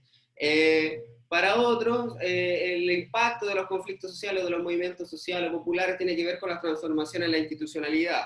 Pero luego no se hace, cuando se analiza el impacto de la institucionalidad, un análisis en qué pasa desde el punto de vista de la economía política en esas transformaciones.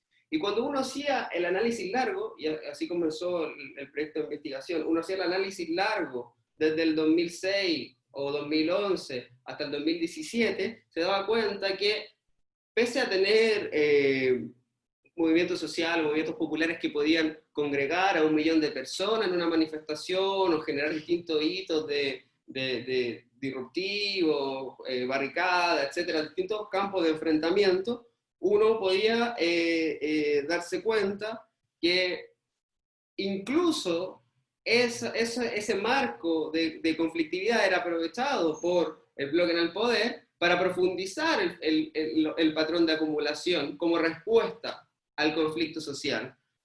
Por lo tanto, desde el punto de vista de la lucha de clase y la discusión sobre el modelo, el capitalismo quedaba consagrado.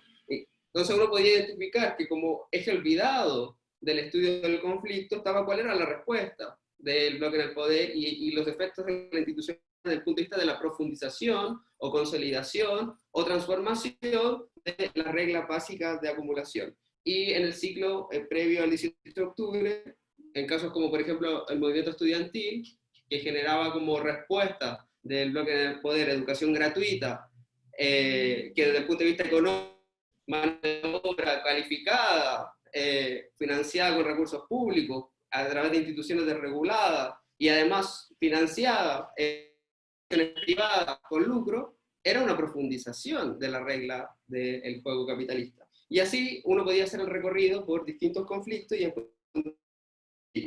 el punto de vista de una perspectiva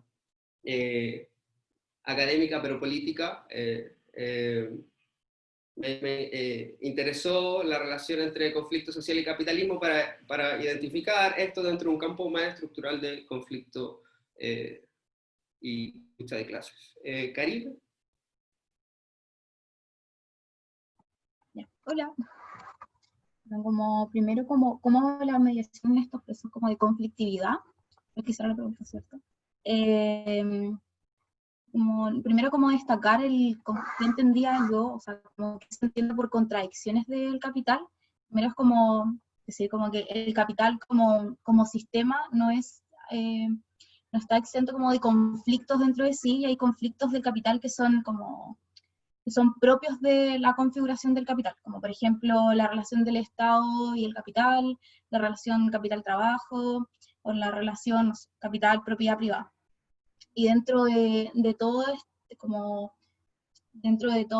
este funcionamiento del capital, estas contradicciones van generando entre sí como esta tendencia al conflicto o tendencia hacia las crisis, y hay otras contradicciones que también van evolucionando con el tiempo y que tienen que ver ya con que el capital busca para como renovarse, como por ejemplo en esta lógica de acumulación sin fin, el capital necesita introducir nuevas tecnologías para no sé, las ganancias. Entonces, en esta tendencia de introducir nuevas tecnologías que generó que se empieza a producir más, pero estas nuevas tecnologías van a reemplazar a las y los trabajadores que están en el proceso productivo, por tanto genera que, o van a disminuir su salario, por tanto generan que se produzca mucho, como en un tiempo mucho menos acotado, y que los trabajadores tengan una tendencia a la disminución de salario. Y esto que genera como que es una contradicción entre sí, porque o sea, el capital como busca acumular, necesita gente que también en el mercado vaya a consumir, y al tener trabajadores que no tienen como un nivel de salarios como óptimo para el consumo, que hace como que busca como otro método, entonces ya ponen, no sé, por ejemplo, el acceso a la deuda. Entonces, en esta tendencia, como el sistema en sí es contradictorio y siempre va a generar conflictividad, como que de por sí el capitalismo es un sistema que genera conflicto. Y en cuanto a la pregunta sobre cómo creo yo, cómo se puede lograr cambiar como el modo de acumulación, este patrón de acumulación, primero destacar como que el modelo de desarrollo chileno se basa en el extractivismo, y eso es como lo presenté, y creo que lo principal como para cambiar un modelo extractivista es, primero, nacionalizar, desde mi punto de vista, recursos naturales, y si bien como que ahora esta como tendencia a la dependencia de productores de materias primas, es necesario también que se usen la ciencia y las tecnologías en esta incorporación a cambiar el modelo de desarrollo del país. Entonces, por tanto, es importante que se incorpore ciencia y tecnología, que se empiece a educar en torno a un país industrializado también y que respete el medio ambiente.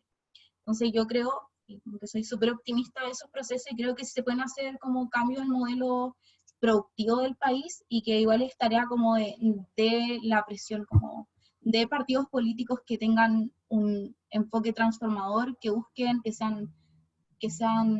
que busquen transformar el modelo, y que busquen también como el beneficio de las personas. Entonces, como que en realidad yo soy como, no sé si súper optimista, pero creo que sí se puede lograr, como por medio también como de la presión y de un cambio también del foco del Estado, y de cómo el Estado concibe su producción y su desarrollo.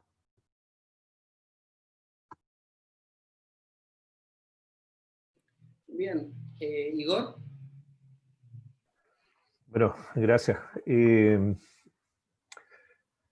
Hay evidentemente una relación bastante directa en términos de lo que han sido los procesos históricos entre el desarrollo de la agitación, la movilización y evidentemente el conflicto político y la configuración o la construcción de lo que podríamos denominar genéricamente como la institucionalidad represiva.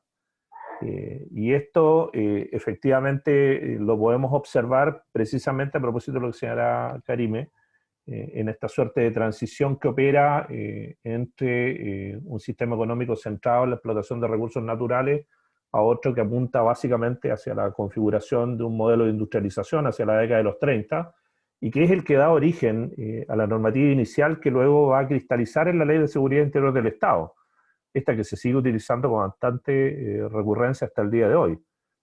Las primeras disposiciones que regulan precisamente el orden público surgen hacia 1931 y se extienden precisamente en el marco de una de las movilizaciones más importantes que protagonizó el movimiento de trabajadores en Chile, como fue la huelga de los trabajadores ferroviarios en 1936, que dio origen a la Ley del Estado de 1937. Es decir, el punto de partida de lo que podríamos denominar la normativa represiva del Estado contemporáneo relacionado con el conflicto obrero y con la movilización de la clase trabajadora. Lo mismo se puede decir de la dictación en 1948 de defensa permanente de la democracia, que proscribió al Partido Comunista después de las huelgas de los trabajadores de los minerales del Golfo de Arauco, del año 1946-1947, y cuya materialización es la Ley de Defensa Permanente de la Democracia, o la Ley de Control de Armas y Explosivos, que se dicta en 1972 en el gobierno de la Unidad Popular, pero a efecto de controlar los cordones industriales y los comandos comunales de trabajadores, que hasta ese momento habían sido la principal respuesta, en este caso a la movilización contrarrevolucionaria que se desplegaba desde los sectores conservadores.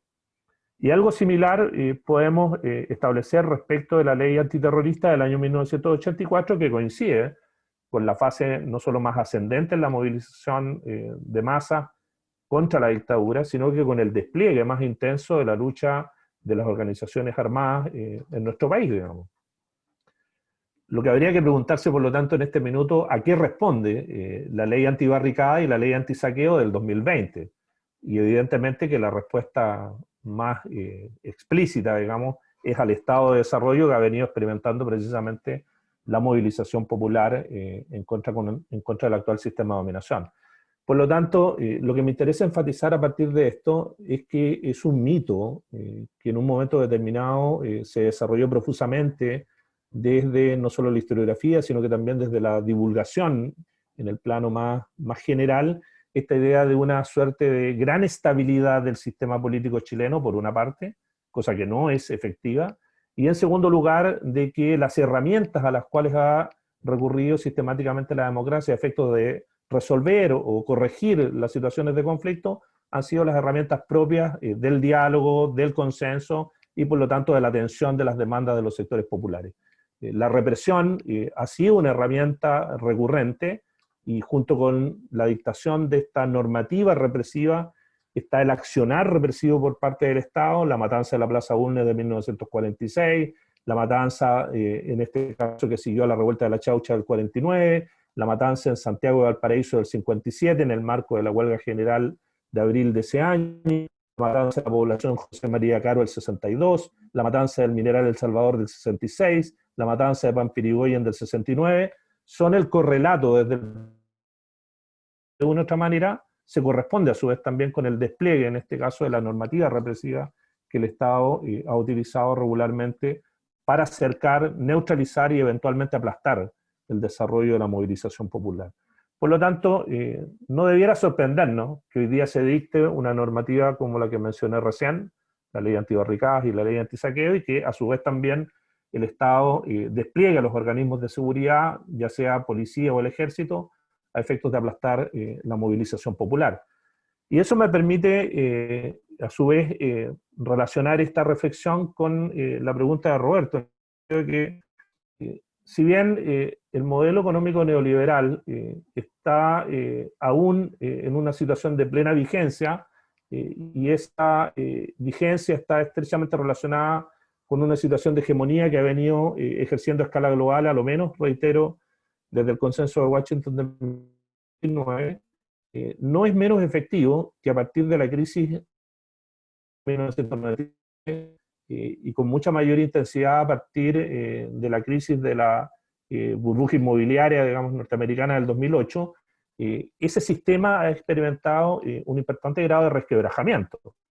Entre otras cosas derivado de algo que él también señaló en su argumentación, que es el creciente grado de competitividad que en este caso el capitalismo metropolitano ha venido experimentando una serie podríamos denominarlo de esa manera, potencias económicas emergentes como son, en este caso, el BRICS, Brasil, Rusia, China, India y en este último tiempo Sudáfrica.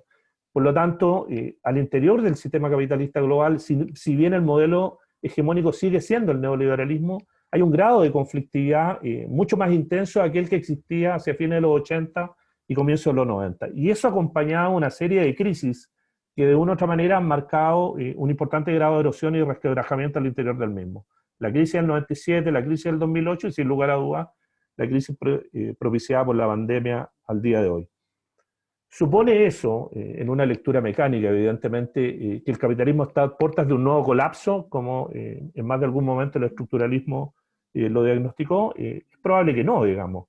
Y es probable que no porque el capitalismo ha demostrado a lo largo de la historia, desde el siglo XIII en adelante, su gran capacidad de adaptarse precisamente a las circunstancias de crisis.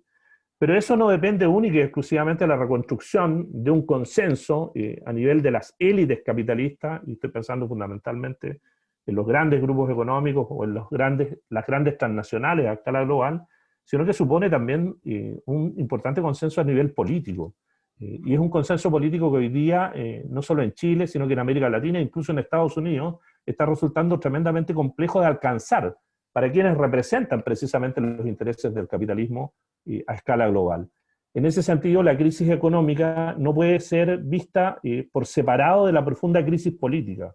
Y a mi juicio ahí hay una apuesta sobre la cual el escenario, reitero, sigue estando abierto, sobre el cual los sectores populares y la clase trabajadora en particular tienen todavía mucho que decir. Pero como es un proceso abierto, no hay que permita decir, este es el camino que inevitablemente vamos a transitar. La menor duda que lo que enfrentamos de aquí a los próximos 2 años es un escenario de gran incertidumbre, digamos.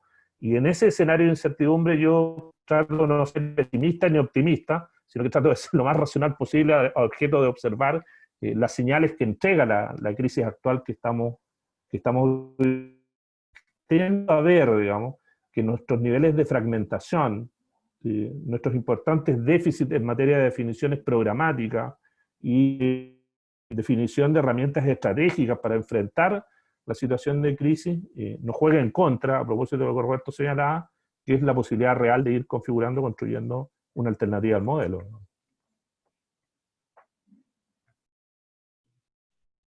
Muy bien. Valentina y Marina. Ya, parto yo. Sí, nosotros lo que hicimos fue traducir y publicar el dossier que se llama Género y Capitalismo, debate en torno a reflexiones degeneradas. En español y nos pareció que era un insumo relevante para... y claro, justamente como menciona Francesco, el dossier es un compilado de varios artículos, entre ellos Ciencia Rusa, pero también otros autores que hacen críticas también a la teoría unitaria. Y justamente ahí en el dossier se explica, ¿no es cierto?, como estas teorías, otras teorías como que hay de análisis de la relación entre capitalismo y mercado, que serían las teorías duales, de sistemas duales o triples, o las teorías como del capitalismo indiferente. Y como para hacer un resumen bien sucinto, ¿no es cierto?, como las teorías duales y triples, proponen que esas relaciones como sexuales y de género constituirían un sistema autónomo. Entonces, comprenden, hay una comprensión de las relaciones de clase definida estrictamente en términos económicos, con las que nosotros no estamos de acuerdo, más recto decir por qué. Por un diferente, que plantean esta opresión y desigualdad como simples remanentes de modos de producción previos al capitalismo, y que el capitalismo básicamente solo se sirve de ellos de manera muy oportunista, pero también podrían hacerlo como un nivel lógico, incluso histórico. Y nos parece que eso tiene igual una implicación política, si se lleva a un extremo eso, implica decir que se podría lograr, por ejemplo, la liberación de mujeres y disidencias o sistema capitalista. Nosotros no estamos de acuerdo con eso. Nosotros decimos que estas relaciones de opresión hacen parte de este aspecto de reproducción social, que es parte esencial de ese proceso de producción capitalista. Y además, históricamente, el capitalismo no puede no servirse de estas relaciones de opresión. Entonces nos parece que tomar el capital como algo separado a estas relaciones de opresión, nos parece que como corresponde a ese mismo reduccionismo económico, ¿no?, que hablábamos en la presentación, que es tomar el capital solo como una máquina productora de mercancías. Entonces, en ese sentido, como que nosotros pensamos que hay que entender el capitalismo como una forma crítica de una totalidad articulada y contradictoria de esas relaciones de explotación, dominación y alienación. Y que por lo tanto esas relaciones de opresión se ponen al servicio de esa acumulación del capital y su reproducción. Eso. Sí, voy a continuar con la segunda pregunta. Respecto del valor, la verdad es que la idea precisamente de esta perspectiva de la reproducción social o del capitalismo, ¿no?, de una forma que va más allá de la relación capital-trabajo, como bien acaba de mencionar Marina, releva quizás a un segundo plano la pregunta respecto del valor, de si es, que es una disputa, digamos, no sé, desde el debate del trabajo doméstico en los años 60, de si producía plusvalor, de si no producía plusvalor, de las que decían que sí, de las que decían que no. Lo que nos interesa a nosotras, o a quienes estamos del lado, digamos, de esta teoría, es dar cuenta de que de que políticamente hablando quizás no es tan relevante, porque quienes, por ejemplo, están sometidos a la extracción de plusvalor a través de la relación capital-trabajo no son los únicos o únicas que sufren, digamos, la explotación generalizada del sistema. O sea, por ejemplo, las comunidades indígenas no necesariamente proletarizadas, no necesariamente creciendo una relación capital-trabajo, se ven acorraladas, se ven amenazadas por este avance del sistema capitalista sobre sus territorios, que amenaza los recursos naturales, que amenaza sus modos de vida, sin estar ellos adentro en términos de trabajadores. Lo que es importante también es como esta diferenciación analítica entre lo que es la reproducción de la fuerza de trabajo, que claramente está... También hay una disputa a ese nivel, o desde las fuerzas del capital, ¿no? De forma de trabajo a disciplinar, por lo menos en lo que tenemos entendido hasta del capitalismo más desarrollista, ¿no? De disciplinar esa forma de trabajo de una manera particular. ¿Qué más?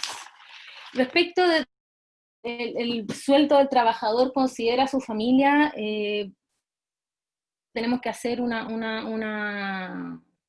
Claro, se supone que el salario, digamos, ya teóricamente el salario considera el valor del trabajador, pero me parece a mí que debiera eso verse en formas quizás históricas, concretas. No creo que inicialmente haya extendida de la familia en los inicios del capitalismo, precisamente porque las mujeres eran carne cañón del... Entonces no la política del 1801, pero habría que analizarlo quizás con un poco más de cuidado y de concreción histórica. Yo creo que lo que nos interesa a nosotros es no traer el patriarcado, digamos, como algo externo, sino dar el género, de la raza y de la clase están en la médula de lo que es este sistema capitalista, y que va a permitir, por ejemplo, distintos tipos de mano de obra, por ejemplo, manos de obra que para labores de cuidado versus otras manos de obra que son para otro tipo de labores más calificadas, ¿no? Y que están permeadas o están organizadas históricamente en relación a estas relaciones de clase, raza, género. Bueno, podríamos mencionar varias otras, pero quizás esas tres son las más importantes en términos de la reproducción de la fuerza de trabajo.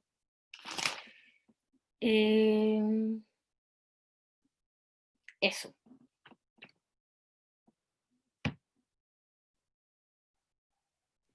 Muy bien. Bueno, hay una pregunta en el chat para ustedes también, que la plantea Jennifer Ibaceta. Dice, desde una perspectiva comparada, ¿qué ejemplos de otros países podrían considerarse para mejorar o superar las contradicciones existentes entre capital y precarización femenina, que puede servir para futuros proyectos emancipatorios feministas? Gracias, gracias. Y un bonito.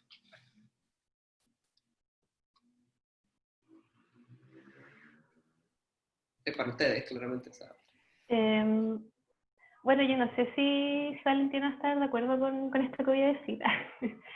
Pero claro, como decíamos, para nosotras no es posible pensar en una liberación de la mujer, de la disidencia sexogenérica, de funcionalidad, de corporalidades racializadas dentro de un marco capitalista.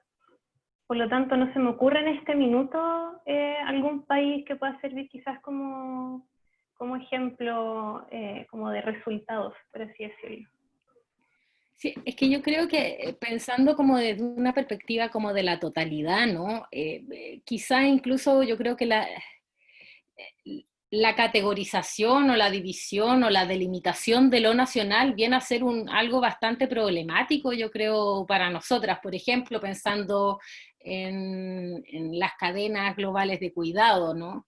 como formas que permiten la liberación de ciertos sectores de mujeres gracias a la existencia de otras mujeres más empobrecidas, más racializadas, que pueden, digamos, venir a trabajar en lo que nosotras no queremos o no podemos, o qué sé yo, hacer, digamos, o que se supone que históricamente está en nuestras manos.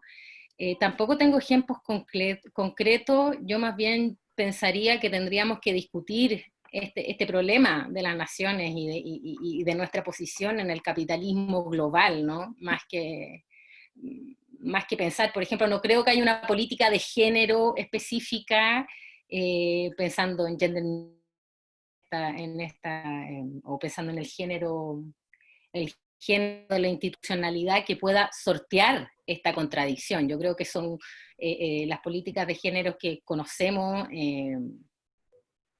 por lo menos desde el Estado, sortean o suavizan o disminuyen estas contradicciones, pero no las superan en ningún caso. Sí, sobre eso, humildemente, creo que de todas maneras habría que destacar con el proceso de lucha que se ha llevado acá en Chile. Históricamente, sobre todo en la actualidad, conversábamos cuando estábamos preparando la presentación de hoy día con las compañeras, que tomando por ejemplo el caso acá en coordinadora, si bien la coordinadora tiene una multiplicidad probablemente de posturas teóricas y políticas de las compañeras y compañeros, a nosotras nos parece que es como quizás lo que más se acerca a la perspectiva, ¿no? Por eso nombramos también como en la ponencia esto de exigir un sistema nacional de cuidados. En este territorio hay como una articulación súper rica y profunda de esas problemáticas. Eso por un lado, y entonces me parece que también es importante, como decía la Vale, en términos de esta, como la problemática de esta definición de nación, también resaltar como los esfuerzos de articulación internacionalista que hay hoy en día. Pienso que, claro, hay particularidades bien marcadas en cada territorio, toda esa realidad concreta de que sobrevive al capitalismo, ¿no es cierto? Pero sí pensamos que hay en eso un malestar generalizado, y cómo podemos poner en común esas experiencias para poder articular proyectos. Eso. No, si no hay más preguntas, agradecemos a Marina, Valentina, Igor, Karime por su tiempo y por sus exposiciones, a los participantes también, y extiendo nuevamente la invitación para el lunes 30 a las 4 de la tarde, segundo taller. Si alguien quiere pasar algún aviso, invitación, también puede hacerlo.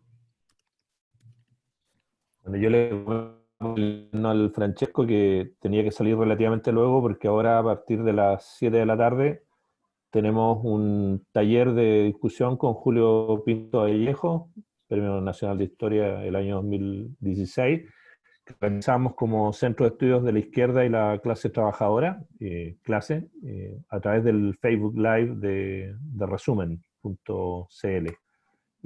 Algunos de los integrantes de este colectivo van a discutir con Julio, que va a ser el motivador o el estimulador del debate en este caso, precisamente respecto del tema de la izquierda y las transformaciones que la izquierda ha venido operando, especialmente en estas últimas 5 décadas en Chile. Así que bueno, los dejo cordialmente invitados a todas y todos. Muy bien. ¿Algún otro aviso? ¿O invitación? No, bueno. Nuevamente, agradecimientos y espero nos podamos seguir viendo en otras actividades. Gracias a todos y a todas. Gracias por la invitación. Chao, gracias. Gracias.